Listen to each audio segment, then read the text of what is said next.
İnşallah bu gün mağazamızda satışda olan saxsı haşlama qazanında növbəti dəfə quzu yeməyi hazırlayacağam. Bu qazan dərin formalıdır. Gördüyünüz kimi bunda daha çox sulu yeməklər, haşlama olsun, piti olsun və digər sulu yeməklər hazırlamaq olar. Mağazamızda bunun biraz da dayaz formalısı var. Onda da yenə saydığım yeməkləri hazırlamaq üçündür. Bir də bunun daha enli forması var ki, o da dolmalık qazandır. Bu qazanlar mağazamızda satışdadır. Mağazamız Saray qəsəbəsində yerləşir. Saraydan Sumqayıta gəldiyiniz zaman yolun sağında Saray MTK yaşayış kompleksidir. MTK-nın sonuncu binası bitan kimi yolun sağında Taxta bazarı var.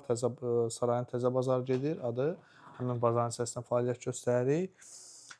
Bu yeməyin də içində badımcandır, rəngli bibərlərdir, pomidordur, quzu ətidir, az miqdarda sarımsaqdır və acı bibərdir. Bunların hamısını qazana tökdükdən sonra az miqdarda da kərə yağı əlavə edib, vam xodda dəmirin üzərində bişməyə qoyacağıq.